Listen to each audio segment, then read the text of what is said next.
with a second explanation.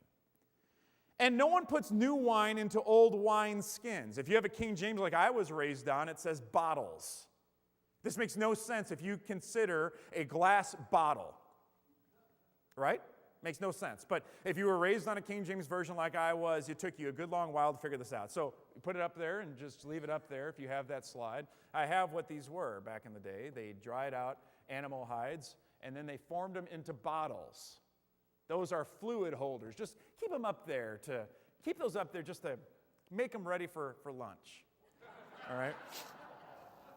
Just leave that slide up there the whole time. So you know how it works. When these are brand new bottles, they haven't been stretched yet. And they put in wine, and what happens? Verse 22, you don't put new wine into old wineskins. The idea is that they're old because they were already used. You filled them once before. The wine fermented, and what happened to the wineskin? It stretched with the wine. Yep. Well, that means it has no more stretch in it. And so people would think, without thinking about it, they would think, well, let me put some wine in it, we'll use the bottle again. And they would fill it up with new wine. And the wine would ferment. The bag isn't stretching anymore. It's already been stretched the first time you used it. So verse 22, no one puts new wine into old wineskins, or else the new wine bursts the old wineskins, and the wine is spilled, and the wineskins are ruined. But the new wine must be put into new wineskins. Now, the issue here, he's answering a question about fasting. And then in verse 23, he has a problem because in verse 24, he's doing something on the Sabbath day. Verse 23, they're traveling through a cornfield, and his disciples are picking heads of grain. So a grain field, whatever. The Pharisees said to him, look, why do they do what is not lawful on the Sabbath? Now you need to understand that itself was not unlawful in Moses' law. It was unlawful in their interpretation of the rabbinical tradition of the interpretation of Moses' law. The Pharisees knew more about the books about the book than they knew about the book.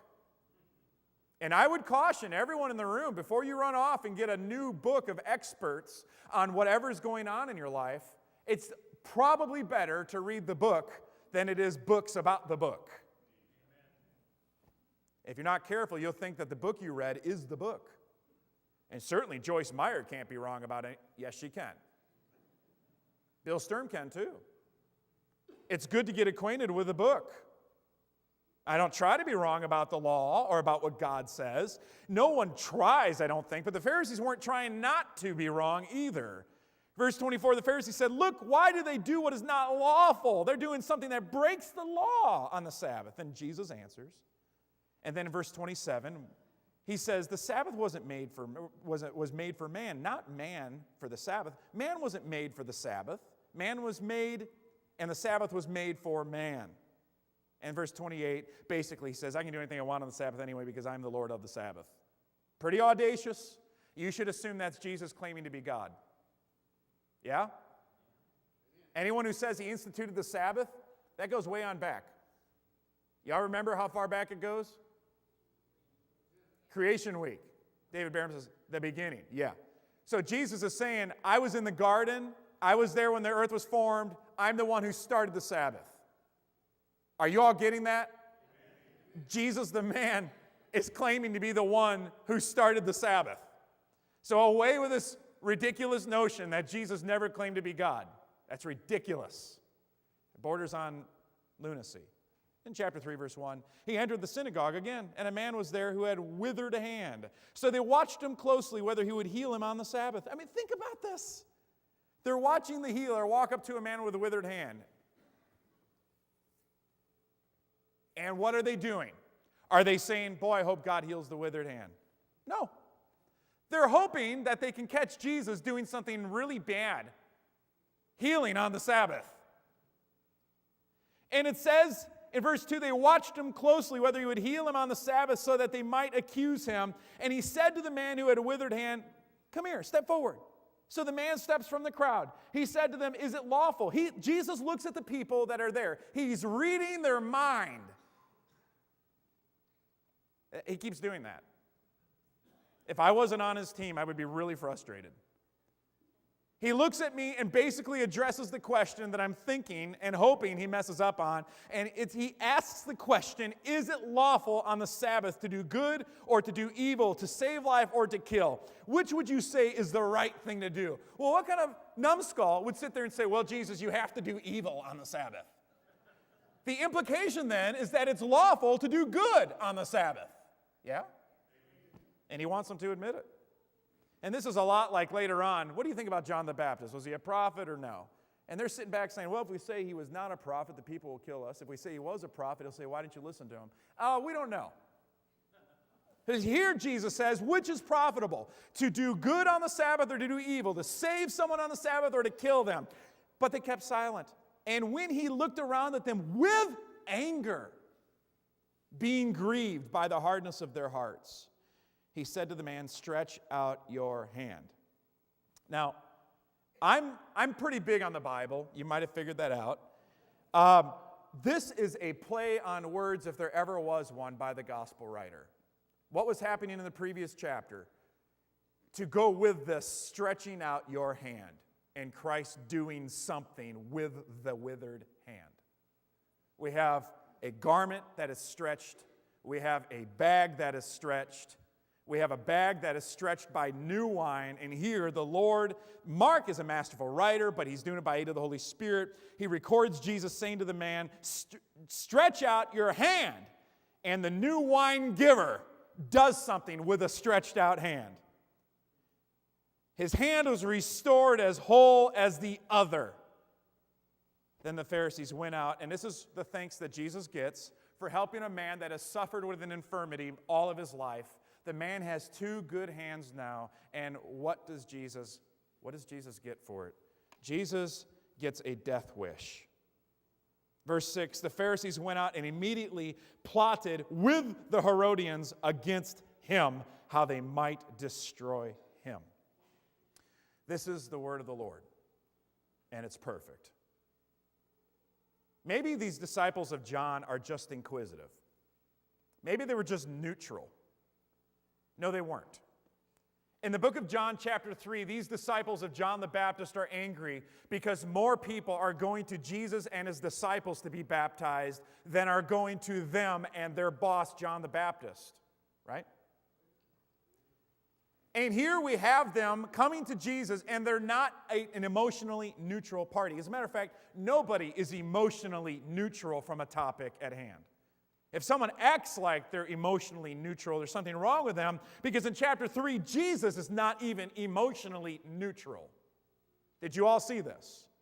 There's not a virtue in being emotionally neutral, saints. There's nothing like, well, I'm just trying to stay distant so I don't get emotional about it. You're doing better than Jesus. Because in these opening verses of chapter 3, Jesus, verse 5, looks around at them with anger and with grief because of their hard hearts. Jesus is not emotionally distant. The disciples of John the Baptist are not emotionally neutral or distant. And the Pharisees, in verse number 18, they're not emotionally neutral. They love questions. They asked a question in chapter 2, verse 16, how does he eat with sinners? They're not seeking information about Jesus. How many of you know people that ask you questions? They're really not seeking information. They're asking questions so that they can tell you what they think. Have you ever met one like that? That's what they're doing. They're asking questions, and it's not because they're seeking information. It's because they want to catch Jesus. And do they? Yes, they catch Jesus. Jesus is going to break their fast, and he is going to break their Sabbath, their fast and their Sabbath.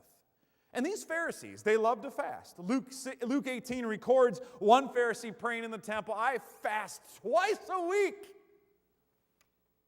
And so Jesus replies in verse 19, can the friends of the bridegroom fast? So the question is, why does Jesus draw this line between fasting and grief, fasting and mourning? Because you might notice in verse 20, the days will come when the bridegroom will be taken away, and they will fast in those days.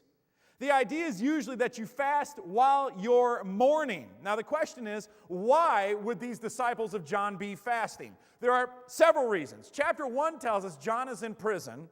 And later on in the book of Mark, we find out that John might actually have been put to death. In chapter 6, for example, look there, look with me at chapter 6, look there. I want to keep you with me, keep engaged. Chapter 6, verse 1, then he went out from there, Jesus did, and came to his own country. His disciples followed him. And when the Sabbath had come, he began to teach in the synagogue. So we see what's happening in chapter 6. And we see that in chapter number 6, verse 14, King Herod heard of Jesus, for his name had become well known, and he said, John the Baptist is risen from the dead. All right. We learned last week that in order for you to be risen from the dead, you have to first be. All right, we're learning. That's fantastic. Well done. So, John the Baptist, by chapter 6, is dead. In chapter 1, he's in prison. This is in between the two things. And how is John the Baptist put to death? Why is he put to death? We're told in chapter 6, verse 15 through 21, that basically John the Baptist was beheaded because of a vow that the King Herod made to his stepdaughter. And you want to talk about sordid details. Take a look at verse 21 of chapter 6. An opportune day came when Herod, on his birthday, gave a feast for his nobles, the high officers, the chief men of Galilee. And when Herodias' daughter herself came in and danced and pleased Herod and those who sat with him. Okay, so, all right. I don't have to get too detailed here. Do you know what's being said here? We're not in the dark, are we?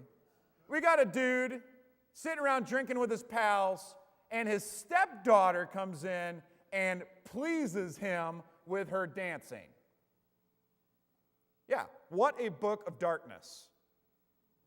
And we are given these details because we want to know exactly how bright the light of Christ is. The reality is, here is when Herod says, verse 23, end of verse 22, he said to the girl, ask me whatever you want.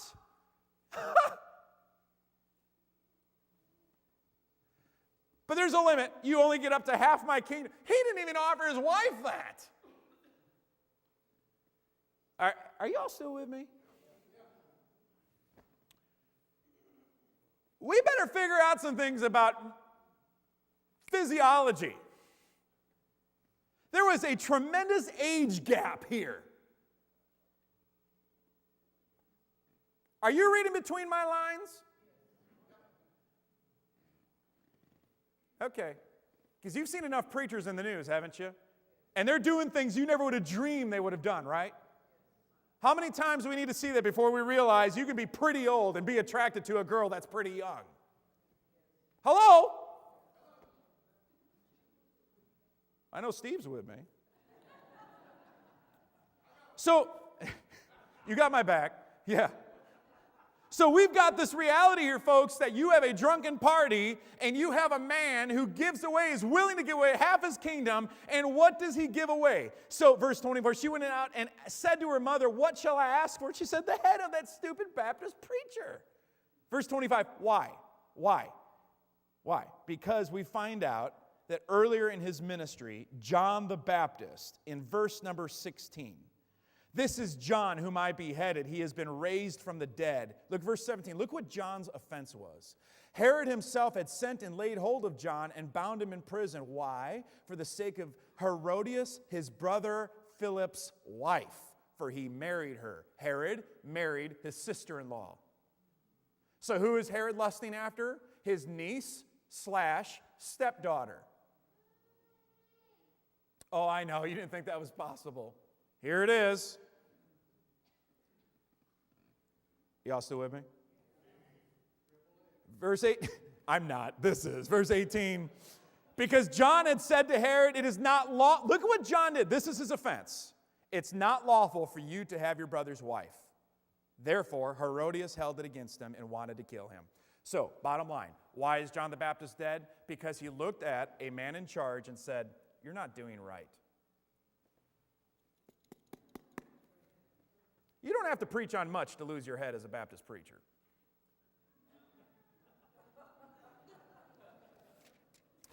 Back at chapter 2. I think you smell what I'm stepping in. We'll move on. Yep. You don't have to say much. All you have to do is dare to say that something is wrong. That's normally accepted in society. All right, so in chapter number 1, John's in prison. In chapter number 6, he's dead already. Probably in chapter 2, the reason his disciples are mourning and fasting is because, why? Because their leader is dead. And Jesus implies here, but my disciples, their leader is not dead. I'm still here, and that's why we're not fasting. So here we are. And those of you who were with me last Sunday night, you know how Hosea chapter 2 ties into here. I won't repreach that. So in chapter number 2, verse 20, Jesus tells us when exactly his people would mourn, when they would weep, when they would fast, and that's when he's taken away from them. And you and I know how that happened at the Garden Tomb, and I'm so thankful for those great songs this morning to remind us of those pivotal points when we became alive at Jesus' tomb. It's wonderful. Well, in verse 22, if you take an old skin that's already expanded, you put a new wine into it that hasn't expanded, once it expands, that skin, that bottle breaks. So here's what Jesus is saying, and this is rubber meets the road. Brothers and sisters, stay with me. Rubber meets the road. I adjusted the thermostats this morning, got them right down, so we're good. All right? My normal thermostat adjuster is working today, So I took care of it, okay? We took care of it. We should be good to hook, all right? Good to hook. So Jesus says, you want me to fill your system of fasts and Sabbath keepings. Let's just be honest. We don't typically struggle with fasting too much. I know you don't think I do. We don't typically struggle with fasting too much. It's going to be really hard for Sandy Ridge Baptist Church folks to get involved with this passage if we're like, well, we don't fast. I mean, that was easy. Woo-hoo! Glad I'm not an old wineskin. Then there's the Sabbath thing. We don't typically struggle with keeping the Sabbath too much. If you want to say it's still Saturday, fine. I took Facebook off my phone. I took Instagram off my phone. I took Twitter off my phone. Because I no longer want to see people that I love who are supposed to be worshiping here, mind, body, soul, spirit, on Sunday morning. I no longer want to see them up texting at 11:30 at night while I'm finishing up my preparations of my last preparations of my last preparations. I don't want to see how we don't keep the Sabbath. We don't have a problem around here of keeping it too much. Right? Let me give you an idea of what they meant by keeping the Sabbath. You can't plow. You're not allowed to plow. You're not allowed to produce a furrow. It says that in their tradition of the rabbinical tradition of the law. It says you're not allowed to plow. So, what are some things you're not allowed to do? You can't drag your chair across the floor. Why can you not drag your chair across the floor? Because you have dust on your floor. And if you move your chair across the floor, it will produce a furrow in the dust, and you are guilty of plowing. That's a sample. We don't typically struggle with, you know what, I think we rest too much on the Sabbath. I don't think so. I don't think if Jesus came in the room today, and this is not meant to make you feel bad, I am one of you. If Jesus were in the room today, he were to say, you know what, you all just fast way too much. As a matter of fact, you do wrong because you try to get other people to fast with you. I'm sorry, I don't think that's our problem. If Jesus were to come in the room today and he were to say, you know, you all do just a good old job keeping the Lord's Day, but you're a little too zealous about it. I'm sorry, I don't think that's what he would say. I just don't. I don't think as I survey our membership, I don't think that we can accuse ourselves of keeping the Sabbath too much, let alone trying to get other people to do it. So what do we do with this? What do we do with this? Do we leave the building? Brother Gary, do we leave the building wondering if this verse means anything for 2017? The answer is it is the job of the pastor to say, how does this fit into our lives? This is Jesus saying, I'm not going to take the new and put it into your old. I don't fit well into your way of doing things.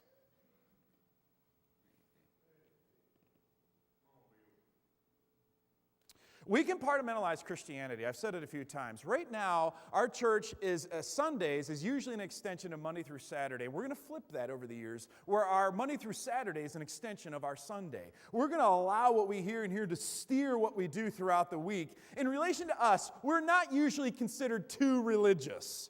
Usually though, what we're doing is we're saying, Lord, fix me like an old garment and fill me like an old bottle. Or, if I could say it in a way that you'll remember, fix me up like an old bag.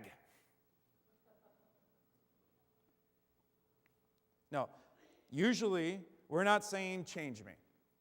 Usually we're not saying break me. Usually we're not saying mold me. Usually we're not saying meld me.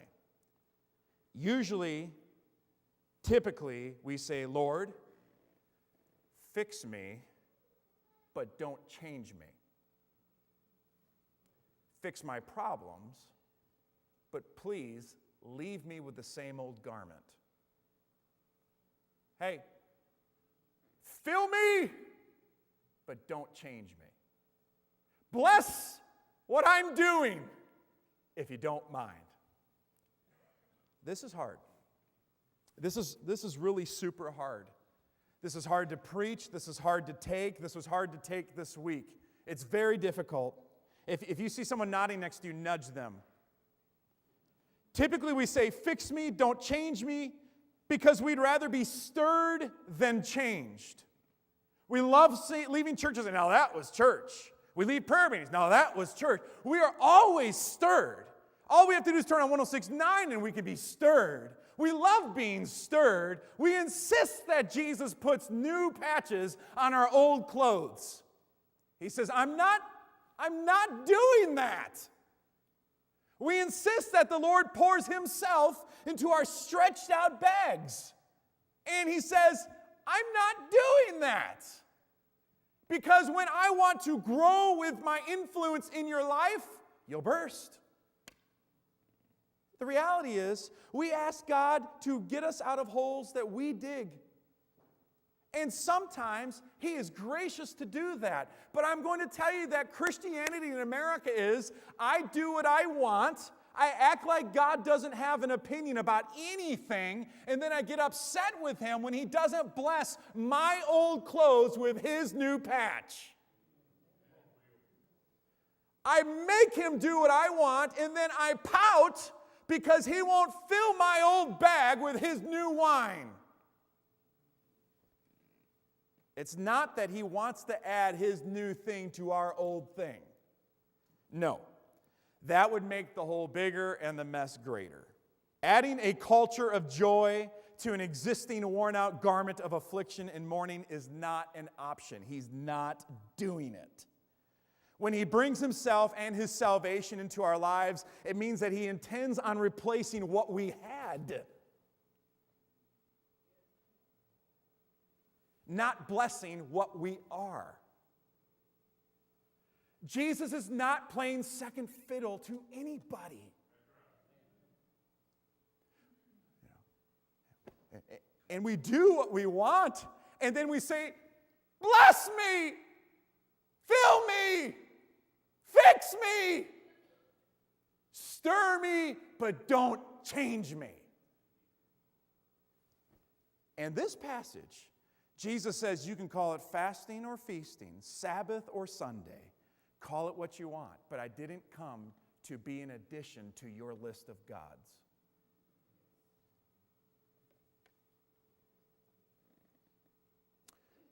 And since none of us are busy like they are in China adding God to their atheism, or like they are in Japan adding Jesus to Confucianism, since we're not doing that, then we have to know what our takeaways are. How many of you know how to make a good mess? I am pretty thorough at making good messes. And yet we hear people say in our own churches, I ain't learned anything in 10 years. I believe now what I've always believed. And here's what Jesus says. That's not how new wine works. I stretch you out when I come into your bag. I stretch you out when I add my garment. I do the right job. I will not be added to the old life because it just makes a mess. Now, let me bring it down and put labels on it. How many of you have heard of people that have found Jesus? And you realize a year later, they didn't allow Jesus to change anything. They added Jesus to their lives and expected Jesus to bless their lives. And when Jesus didn't bless their lives, they pout and whine and complain because God let them down.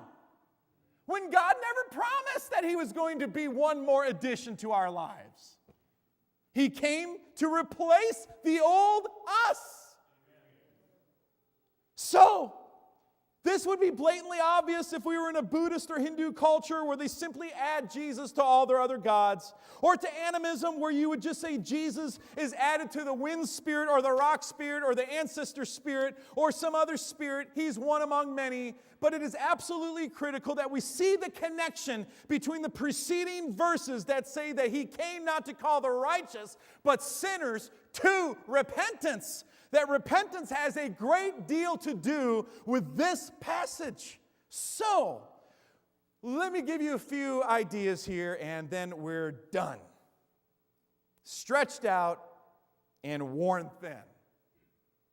Stretched out and worn thin. Here's how we typically do this, and I will be done. This is just a few ideas so that you can see that the preacher loves you. Number one, we typically come to Jesus with our stretched out and worn thin schedules and ask Him to fill it. I want to be a workaholic and have Jesus. That just frustrates you. I want to be a perfect soccer mom and have Jesus. Teach my children priorities. Let me say that again. I want to be the perfect, picture-perfect soccer mom where everything is super important, and then I try to teach my children that not everything is of equal importance. One of the best things that you can do is give your children a choice. And help them to realize you don't get to grab all the marbles. On a list of important things, not everything is most important. Yeah? Again, in the last part of chapter 2, in the first part of chapter 3, we have a religious culture where too much liberty is taken in respecting the Sabbath. And we don't have that problem. But what we do have is we have people that want their stretched out and worn thin schedules filled by God. Here's another one. Our patience is stretched out and worn thin. Patience. Lord, bless me